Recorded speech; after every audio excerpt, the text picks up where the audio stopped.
Welcome back, everyone, to another edition of Capital Conversations. We have two certified financial planner professionals with us today. It's me, Colin Day, and Brian Pultman joining us. Good morning. Thanks for Brian for joining us today. I think we have a very interesting conversation to be had, and this one's all about kids, Brian. I think we both qualify as parents at minimum, having children at least.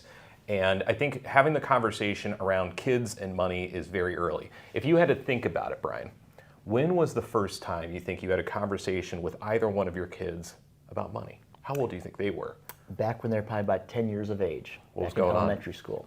Just setting them up to have some type of allowance, to have them do a few house chores and give them an idea of what money can do. Okay, because I have that conversation almost on a weekly basis with my kid who's supposed to be taking out the trash, cleaning his room, cleaning the playroom. So I'll be looking for some tips so that he can actually earn that money as opposed to just complain about it the whole time. So, because when we go to the grocery store and he wants that Matchbox car or whatever it is, and you're like, well, how much allowance money do you have, bud? Well, it's been zero for a while, so I might need some tips from you in a minute. But what we're going to talk about today is not Matchbox car money, but rather the great wealth transfer. So that is definitely something of interest to us as financial advisors, as our clients, the baby boomer generation, just getting older and getting to the point where, hey, a lot of those assets are going to need to move down to kids, grandkids, et cetera, and so forth. So with this great transfer, they're estimating that about $84 trillion will need to migrate from the baby boomer generation to Gen Z, millennials, Gen X, by the year 2045. So that's $84 trillion, and if we were to divide that up by each inheritor, they would all receive about $750,000. Pretty incredible.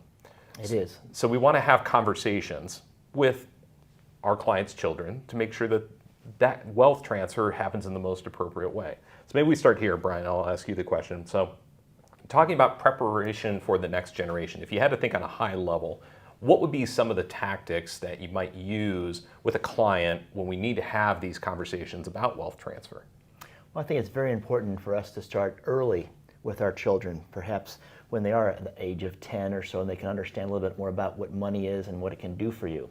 And when you start them off on some type of an allowance at the very beginning, you perhaps want to let them know, hey, they can save that money, they could spend it, or they can actually give it away to charity to help other people, and try to instill some of those concepts very early in age.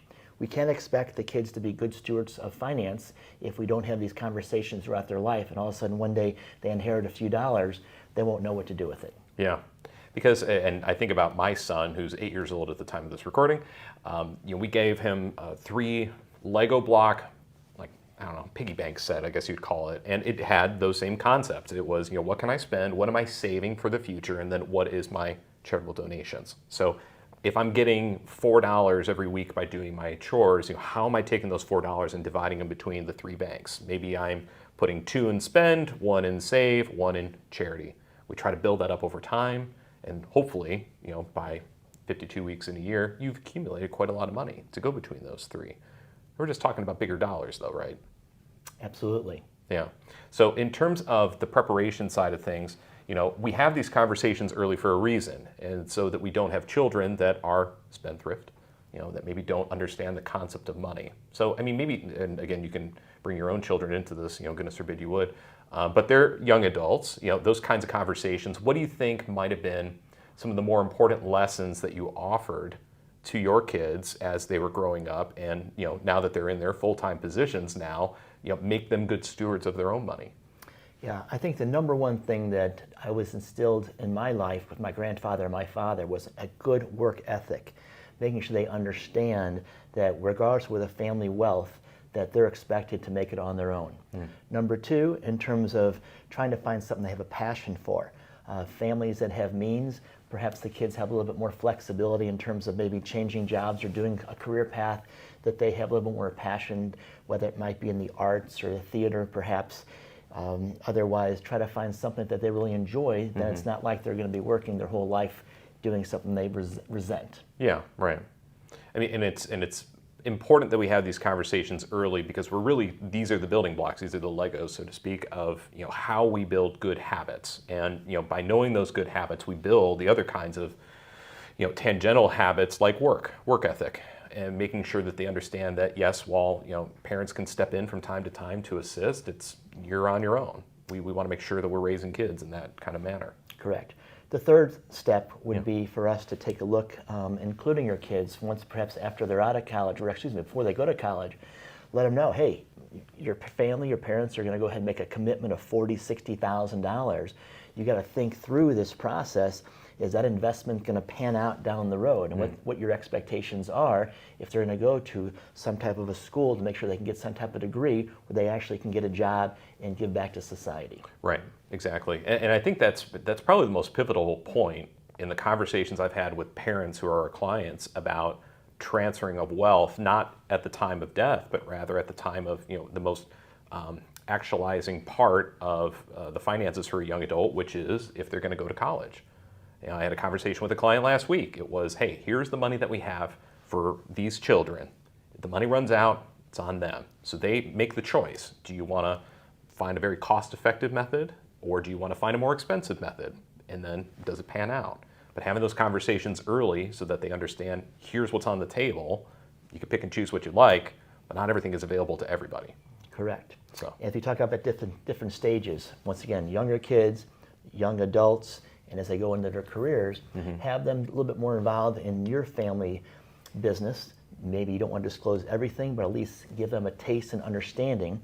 And with the tax laws going to be perhaps changing at the end of 2025, it might be a situation where you and your spouse are actually gifting money to the kids in trusts, perhaps, and let them know that money's set aside for the future and not to let that money, let's say, derail them from their future goals. Make sure they stay focused, they stay within their budget, and they didn't make changes in their lifestyle to make sure they can afford things on their own going forward. Yeah, absolutely. And we were talking right before filming this about a book called Die with Zero. And unfortunately, I don't remember the author's name off the top of my head. But one of the things that they preach in there is the idea that you are setting up your kids for success early by allowing them to experience the wealth that you've accumulated, but to a point where they still need to actualize, they still need to have the work ethic to understand that, again, mom and dad aren't going to be here forever. Mom and dad aren't here to play piggy bank for you. But we want you to experience the wealth while we can watch you enjoy it.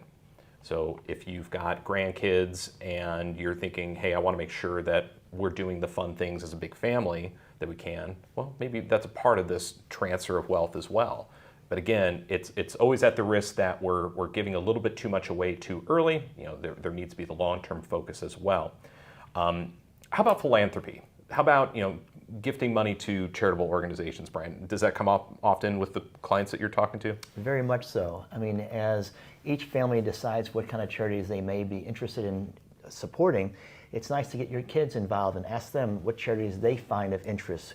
And if you're going to allocate X amount of dollars, let them know. Empower the kids and say, hey, listen, here's $100 or $500, whatever it may be, and identify a charity, one or two that you like to support to help them learn early in the stages to be a giver and give back to society. Yeah, absolutely. And I think it's important to note that, as somebody is nearing a wealth transfer event, so that your loved ones understand that, hey, these particular organizations are important to me, and they might be a part of my estate plan. That not 100% of the money is going to Jack and Jill, the two children, but rather it could be Jack and Jill and my favorite charitable organization, my church, my synagogue. It's important to make sure that everybody has an expectation in terms of the amount of wealth that they might receive. So, well, Brian, this is a fun conversation. Of course, we can banter on and on about this all day. If you have any parting thoughts or some things to share with folks, what might you want to share with the audience? I would have to say that here at Correct Capital Wealth Management, we are totally focused on supporting families to help in this process of having family meetings, educating their kids about being a good steward of their family's finances. And then finally, we've actually increased our team with a couple of new financial advisors to kind of help and focus just on our the grandchildren and their children to help them with their next chapter in their life. Yeah, absolutely. It's important that we develop the muscles on our clients so that they can have well-informed conversations with their loved ones so that when this wealth transfer happens, everybody's hopefully on the same page, if not better off for just having the conversations up front. So, well stated. Thank you. All right. For Brian Pultman, I'm Colin Day. Thank you all for joining us on another Capital Conversation. We'll catch you in the next one.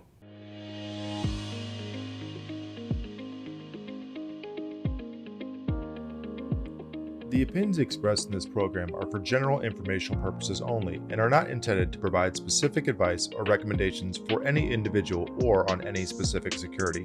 It is only intended to provide education about the financial industry.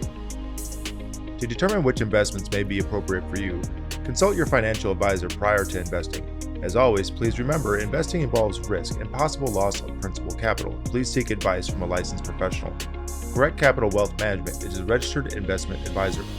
Advisory services are only offered to clients or prospective clients where Correct Capital Wealth Management and its representatives are properly licensed or exempt from licensure. No advice may be rendered by Correct Capital Wealth Management unless a client service agreement is in place.